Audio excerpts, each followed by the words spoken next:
अस्सलाम वालेकुम ninth class, how are you. बेटा हम लोगों ने लास्ट लेक्चर के अंदर हम लोग एक्चुअली जो पिछले चंद दिनों से हम लोग जो पढ़ रहे हैं वो है कंपोनेंट्स ऑफ फूड्स। ठीक है, तो उसके अंदर हमने बहुत सारे कंपोनेंट्स पढ़े। लास्ट लेक्चर के अंदर हमने मिनरल्स तक पढ़ लिया था। ठीक है, मिनरल्स हम लोगों ने पढ़ लिए थे। आज के लेक्चर में एक हम नया फूड कंपोनेंट को पढ़ने जा रहे हैं, दैट इज़ वाइटामिन्स। वाइटामिन्स आप लोगों ने बेटा सुना होगा बहुत दफ़ा कि हम वाइटामिन्स ले रहे हैं, वाइटामिन्स की टैबलेट ले रहे हैं। ठीक है, तो इट्स मीन के vitamins are very important for our body. ठीक है, तो एक्चुअली में वाइटामिन्स होते क्या हैं और क्या क्या सोर्सेज हैं इनके, और हमारी बॉडी के अंदर मेनली ये क्या क्या रोल प्ले करते हैं, आज हम ये देखेंगे। ठीक है, तो फर्स्ट ऑफ ऑल वाइटामिन्स क्या होते हैं। ठीक है, what are vitamins. Vitamins are chemical compounds that are required in low amounts but are essential for the normal growth and metabolism। अब देखिए मिनरल्स जो थे वो केमिकल कंपाउंड्स नहीं थे, वो इनऑर्गेनिक थे, वो अर्थ से हमें मिलते थे। लेकिन जो वाइटामिन्स हैं these are chemical compounds, it's mean के they can be chemically synthesised. ठीक है, उसके अलावा वाइटामिन्स जो होते हैं वो एक्चुअली में बहुत लो अमाउंट में चाहिए होते हैं, लेकिन चाहिए ज़रूर होते हैं। लो अमाउंट में चाहिए तो इट डजेंट मीन कि हमें इसकी ज़रूरत नहीं है, ये ना भी बॉडी में हो तो ये चल जाएगा। बहुत सारे इंपॉर्टेंट फंक्शंस ये परफॉर्म करते हैं। ठीक है, ये हमारी नॉर्मल ग्रोथ के लिए बहुत इंपॉर्टेंट होते हैं, और उसके अलावा मेटाबॉलिज्म में भी ये इंपॉर्टेंट रोल प्ले करते हैं। तो कैटेगरीज ऑफ वाइटामिन्स की दो कैटेगरीज होती हैं। ठीक है, एक होते हैं फैट सॉल्युबल वाइटामिन्स और दूसरे होते हैं water soluble vitamins. Fat soluble vitamins का क्या मतलब होता है कि वो वाइटामिन्स जो कि फैट्स और ऑयल्स के अंदर डिज़ोल्व हो जाते हैं। ठीक है, उसके अंदर 4 वाइटामिन्स आते हैं जो फैट सॉल्युबल हैं, A, D, E एंड के। उसके अलावा वाटर सॉल्युबल वाइटामिन्स, ये जो होते हैं वाइटामिन्स ये पानी के अंदर डिज़ोल्व हो जाते हैं। ठीक है, तो इनको कहते हैं, ये कौन कौन से होते हैं, ये B एंड C जो वाइटामिन्स होते हैं ये वाटर सॉल्युबल होते हैं। ओके, ये इस स्लाइड के ऊपर वाइटामिन्स दिए हुए हैं। ठीक है, A, C एंड D उनके सोर्सेज हैं, फंक्शंस, और अगर इन वाइटामिन्स की बॉडी के अंदर डेफिशिएंसी हो जाए तो फिर क्या क्या हो सकता है। ठीक हो गया, तो फर्स्ट ऑफ ऑल हम लोगों ने देखना है विटामिन ए।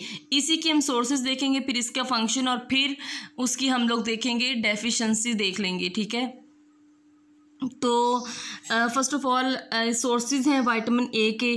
तो क्या क्या सोर्सेज हैं, लीफी वेजिटेबल्स, वो जो पत्तों वाली सब्जियां होती हैं, फॉर एग्जांपल स्पिनिच, ठीक है, जिसको हम पालक बोलते हैं, उसके अलावा कैरेट। ठीक है, इनसे हमें विटामिन ए मिलता है। उसके अलावा येलो फ्रूट्स, जितने भी येलो फ्रूट्स हैं उसमें ऑरेंज है, ठीक है, मैंगो है, तो इस तरह के येलो फ्रूट्स हैं जिनमें से हमें मिलता है विटामिन। उसके अलावा फ़िश लिवर, फ़िश का जो लिवर है वो एज अ फूड हम लोग इनटेक कर सकते हैं, तो वहाँ से भी विटामिन ए मिलता है। उसके अलावा एग से, मिल्क से और बटर से मिलता है। फंक्शंस क्या है विटामिन ए के, जब डिम लाइट होती है, लाइट कम होती है, तो हमारी जो विजन होती है उसके लिए विटामिन ए ज़रूरी है कि हमें अच्छी तरह से नज़र आ सके। उसके अलावा सेल डिफ्रेंशिएशन है। सेल डिफ्रेंशिएशन बेटा क्या होती है कि जब एक सेल दूसरे सेल के अंदर चेंज होता है तो उसको हम लोग सेल डिफ्रेंशिएशन कहते हैं। ग्रोथ और इम्यूनिटी, ठीक है, इम्यूनिटी क्या होती है, आपकी बीमारियों से लड़ने की जो ताकत होती है, ठीक है, रेजिस्टेंस होती है, उसको हम लोग इम्यूनिटी बोलते हैं। तो इन सारी चीज़ों के अंदर vitamin A important role play करता है। अगर विटामिन ए की डेफिशिएंसी हो जाए तो क्या होता है, हमारी ग्रोथ नहीं हो जाती, ब्लाइंडनेस आ जाती है। जैसे मैंने आपको बताया कि ये डिम लाइट के अंदर विजन का काम करता है, तो विजन के लिए बहुत इंपॉर्टेंट है। तो अगर विटामिन ए नहीं होगा तो हमारी ब्लाइंडनेस भी हो सकती है। उसके अलावा स्किन ड्राई हो जाती है। ठीक है, उसके अलावा विटामिन सी है।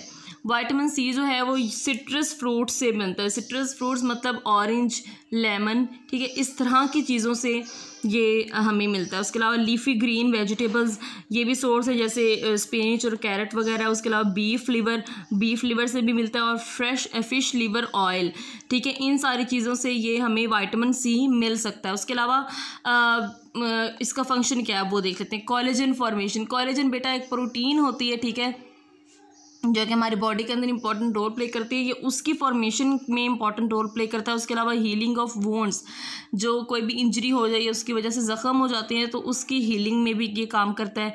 उसके अलावा इम्यून सिस्टम में भी ये फंक्शन प्ले करता है, ठीक है, फंक्शन परफॉर्म करता है। अगर विटामिन सी की डेफिशिएंसी हो जाए तो क्या होता है, तो स्कर्वी एक डिजीज़ है जिसे हम लोग सौकड़ापन कहते हैं, ठीक है, स्कर्वी हो जाती है। उसके अलावा फैटीग हो जाती है। फैटीग क्या होता है, ये मसल्स की पेन को बोलते हैं, ठीक है, जो क्रैम्प्स होते हैं, मसल्स क्रैम्प्स, तो वो भी हो जाती है विटामिन सी की कमी की वजह से। उसके अलावा poor wound healing, blood bleeding, gums and joints. Gums क्या होते हैं, जो हमारे टीथ के पास जो एरिया होता है, ठीक है, उसको गम्स कहते हैं। तो वहाँ से जब ब्लीडिंग स्टार्ट हो जाती है तो वो भी डेफिशिएंसी ऑफ विटामिन सी की वजह से होती है। और उसके अलावा जॉइंट्स वगैरह जो हैं, ठीक है, उनमें भी ब्लीडिंग स्टार्ट हो जाती है। विटामिन डी जो है उसका सोर्सेज क्या है, फ्रेश लिवर मिल्क है, ठीक है, उसके अलावा ghee and butter and synthesised by skin के ज़रिए से भी विटामिन डी बनता है, ठीक है।